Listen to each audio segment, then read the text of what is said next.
Nandito ang Marines, but ito po ang emergency. Nagkaputukan na po. May report ako from the Sergeant at Arms. So NBI is denying na tao nila, pero nagkaputukan na. DND, DILG, what is happening? NBI, what is happening? Why are we under attack here? That's what I was expecting him to say. When Senator Lauren was talking to him very calmly, I said, what are you gonna do about this? Pinuputukan kami dito. Tapos sabi niya, hindi kami makalapit, pinalis niyo kami dyan. Sabi ko, well then do your job, make us safe, this is not good. Ma'am, wag mo ako sigawan. Yun lang ang masasabi mo sa akin. Pinuputukan kami, sasabihin mo sa akin, wag kitang sigawan. Sumisigaw ako dahil mataas ang emotion. So, I'll give everyone context. 4 senators got tips 30 minutes ago while we were talking na umalis na dito kasi may mangyayari. So, yung isa kapwa senador, yung iba kung sino-sino nagsabi. So, the emotions are high here because bakit kami paalisin? We're waiting for the articles of impeachment and we're having a meeting. Ala, pumapasok na silang lahat. Ano ba yan? Bakit nagkakaputukan dito sa Senado? Hindi na ito normal. Ano ba naman to? Nananawagan po kami sa lahat po ng ating nakikinig ngayon. I'm in the Senate with the other senators. We're having a caucus. Nabalitaan po namin na allegedly may mga taga-NBI na gustong pumasok. Nakita na nagbabarena ng pinto galing ng walls galing dun sa GSIS side. So we have our security here. Papasalamat kami sa PNP, outside and inside meron. Nandito ang Marines, but ito po ang emergency. Nagkaputukan na po. May report ako from the Sergeant at Arms. So NBI is denying na tao nila, pero nagkaputukan na. So we don't know what's happening. Everyone's locked in their rooms now. We cannot go out. We cannot secure our other staff. Senator Bato, Senator are together. Walang sumasagot from the government, from us. This is the Senate of the Philippines. This is the Senate of the Philippines. May putukan na po dito.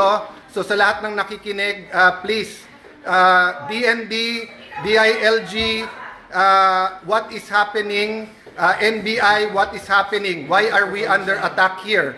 I don't know what's happening, but I do not know if I can keep my people safe here. I'm willing to go out. I'm willing to face anyone who is going to serve the warrant or do whatever. I told you, you're welcome to serve. But do not do this. So please help us. Please let us know what is happening here. I will repeat po, kinonfirm ng ating Sergeant at Arms na nagkaputukan na po. Many senators here have the numbers of the AFP Chief of Staff, etc. We're trying to get in touch, no? So far po, nagpe-perform yung Marines dito, yung OSAA, yung pulis sa labas. But inside the building, we do not know what's happening.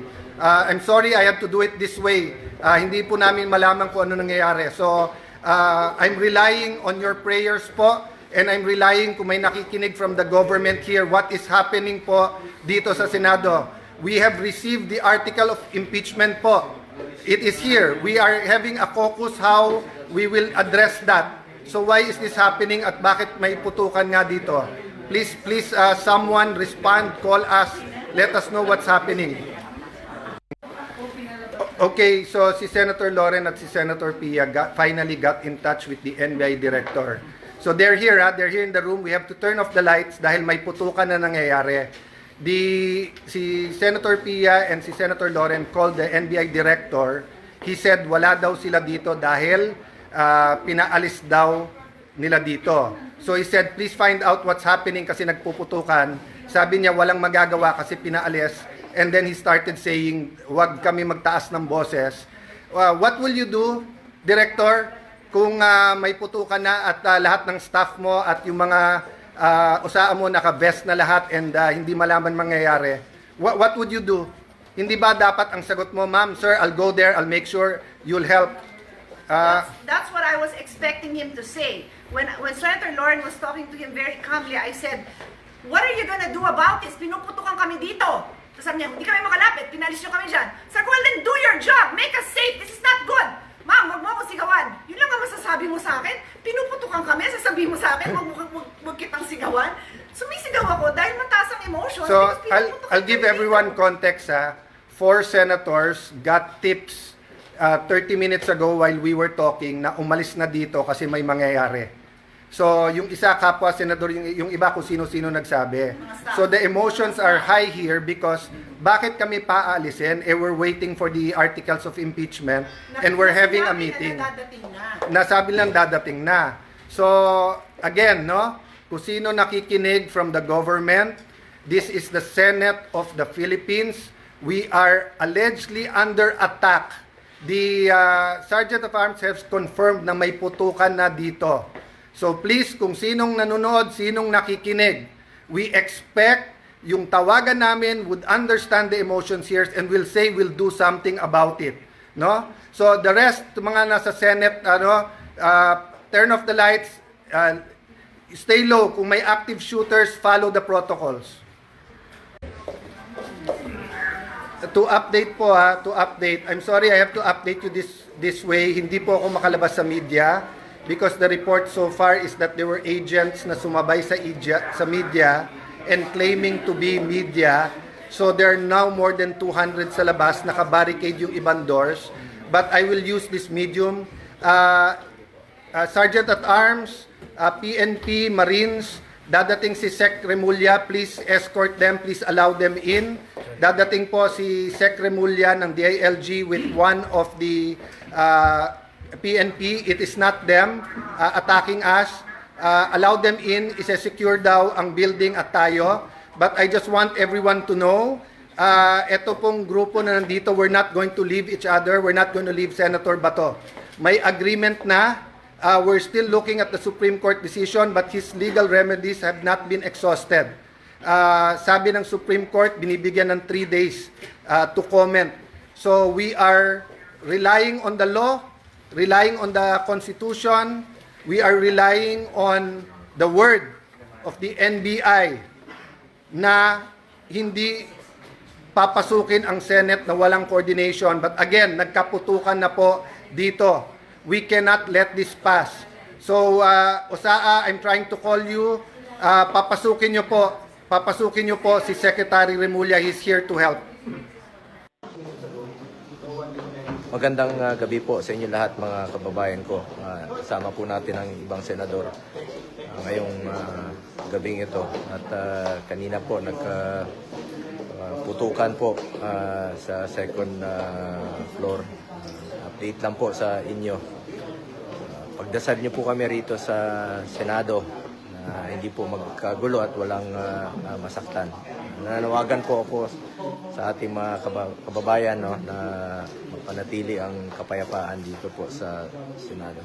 Dito po kami habang merong meeting na pinatawag po ang leadership ng Senado. Ay narinig po kami sa second floor kanina. Ingat po kayo. Pagdasal niyo po kami dito sa Senado.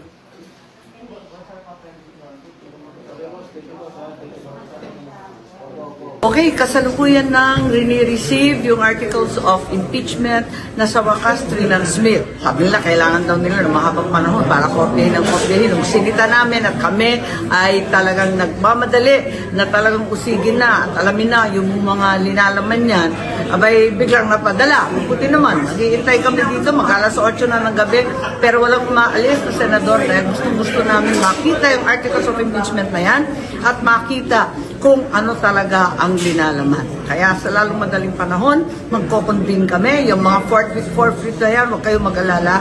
Talagang gagawin namin ang talagang sinasabi ng ating saligang batas na aming responsibilidad at tatalakayin ang impeachment sa lalong madaling panahon. Yan o. Ayan o. Ala, pumapasok na silang lahat. Ano ba yan? Bakit nagkakaputukan dito sa Senado? Hindi na ito normal. Ano ba naman to? Talaga bang dadakipin na kami lahat? Bakit kami pinagbabaril dito sa labas habang nasa loob, mapayapang nagkokoko? So, nandito kami at nagsisiksikan kami sa isang maliit at madilim na sulok dito sa kwarto ng SP habang nagpuputukan pa rin sa gilid at nagtutulakan pagkat pilit na pumapasok yung mga NBI at yung kanilang mga kasamahan na may mahahabang baril dala-dala. At pinagsuot na nga ako ng bulletproof ng aking mga security. Ganun pa man, hindi tama itong nangyayari. Kung nais nilang dakipin si Senator Bato, hindi nila dapat ipinsala ang institusyon ng Senado, ang building ng Senado at ang mga senador. Hindi po tama itong nangyayari at nananawagan kami sa mga opisyal. Kung kayo ay busy o may ginagawa o kung ano-ano pa, pwede ba tulungan ninyo kami rito? At nagpapasaklolo na yung mga senador ng ating republika. Dito, nandito po kami sa Senate ngayon. Kakaroon na ng putukan. I'm willing to face anyone who is going to serve the warrant or do whatever. I told you you're welcome to serve. But do not do this. So please come back. Please let us know what is happening here. I will repeat all. Nandito kami, nagtatago kami. Dahil nagkakaroon na ng putukan. Dili lang. Nandiyan si Senate President Allen Cayetano. Nandito yung mga ibang senador. Hindi namin alam kung bakit nagkakaroon ng putukan. Nagkakaroon lang kami ng caucus dito. At nakarinig kami ng mga malalakas na putok. Putok ng barel.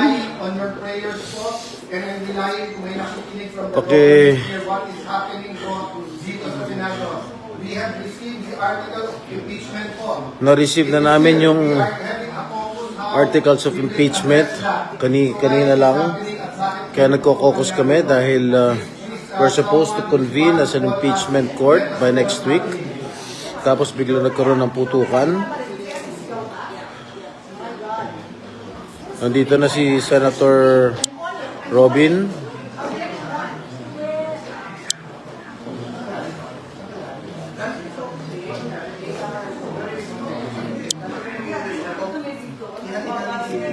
Senator Bongo, Senator Mark, Senator Camille.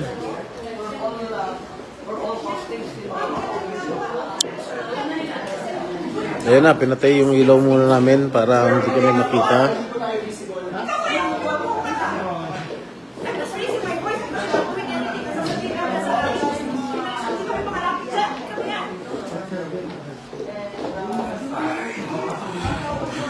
Lahat dito pensyonado.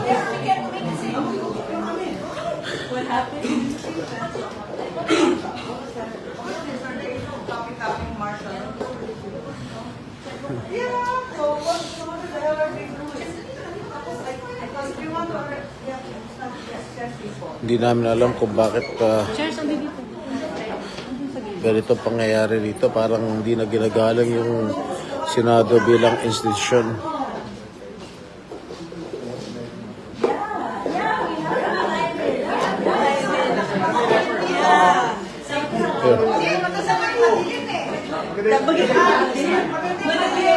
Sana pa natin network yung conversation with Melvin.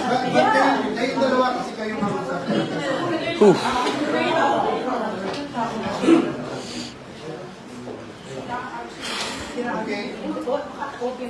Okay, so si Senator Loren at si Senator Cuyaga finally got in touch with the NBI director. So they're here, they're here in the room. We have to turn off the lights dahil may putukan na nangyayari.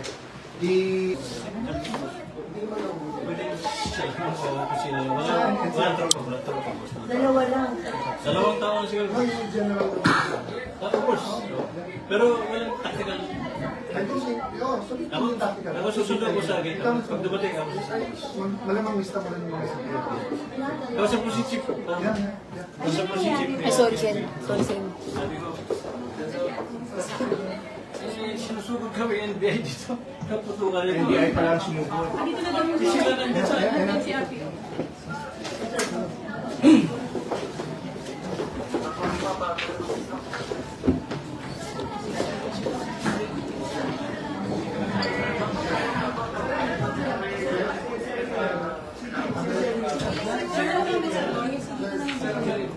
nakalakot dito, nakalakot. Anthony. Diyan lang din.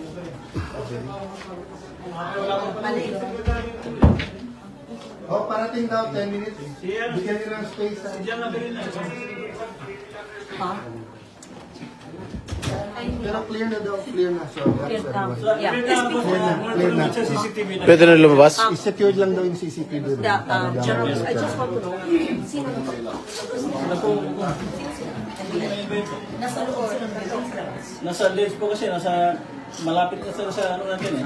Sa exit natin. Nakuha ng CCTV. May nakuha. Baka may makuha po tayo ng mga recovery. Itago niyo yung CCTV. Wala namang magbalik, magkatutukan mo, kumilis na dumating. Exactly. Sino nasa loob? Saan? Kami po, kaya na, At saka Marines. usama Marines po. Ang Saka NCR, PNP. ang PNP nasa loob, nasa labas. Pinapasok po kami kasi based on the reports at saka nakita namin sa CCTV, papasok na po sila sa mga ano Sino natin. sila? Mga NBI po. NBI agents. Kaya confirm na yan, nakita ko na may NBI best. NBI. At saka sinabi na, Anong sino kayo? NBI. Yung main Tapos sabay entrance. ito. Yung main entrance. Dito po sa, hindi naman sila sa main, dito sa lens ko natin. Tapos papatok, so, siyempre pumatok din kami. Sa area o ano? Hindi ko alam po kung saan sila. Ang atin o sa police at marines. Sa po, tama po. At nagpapaputok sila sa area o sa tao? Hindi ko po masiguro ma'am, but to make sure that kami. Yeah, of course. Baril yun. Ako po, nagpaputok din ako kasi ako yung nasa unahan to check sana.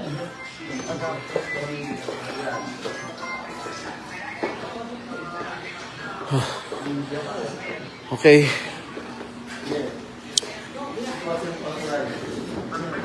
Grabe itong gina.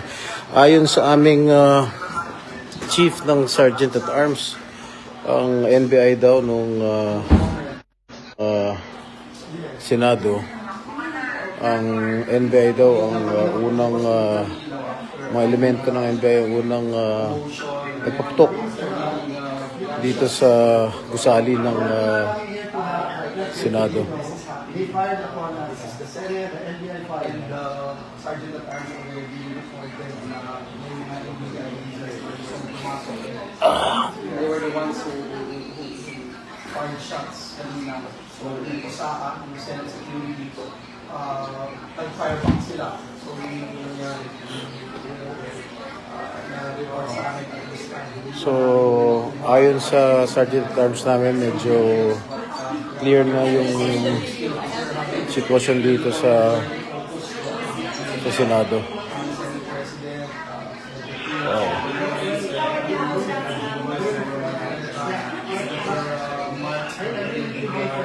Ano, we have to condemn this dastardly act by the elements of these government agencies concerned. This calls for an investigation, a full-blown investigation. Dahil unang-una, masyado na nilang binastos ang institusyon ng Senado. Pangalawa, wala namang nagpaputok sa hanay ng Sergeant at Arms ng Senado. Ang nag-umpisa, ayon din sa aming Sergeant at Arms, ang mga elemento daw ng NBI ang una nagpaputok.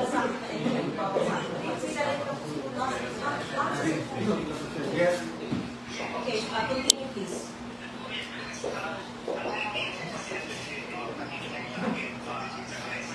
Yes. And maybe, I'll have an open mind, especially David Bato and Ablasa and how we will handle this and we let the PNP money speak. I doubt they can mastermind something like this. What is But anyway, keep an open mind. Go ahead, please. Salamat sa salamat. I agree, basta open mind, di ba? Open mind para we don't make the wrong mistake. Salamat po sa inyo.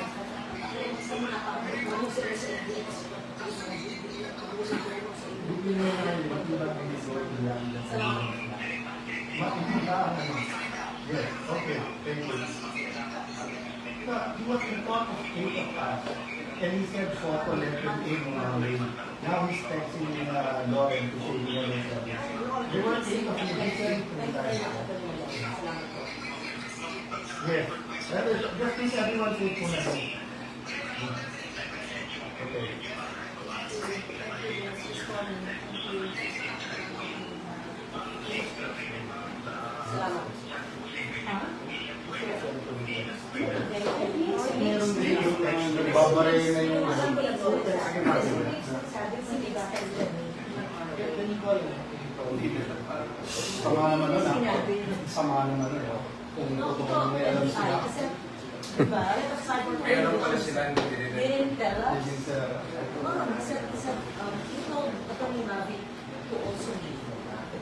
Yeah, but they didn't even tell us. Grabe naman sila.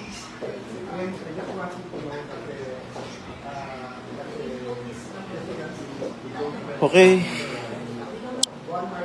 Siguro mag-update lang ako sa inyo mamaya kung meron pa rin mangyayari. Pero kami nandito pa rin kami sa Senado.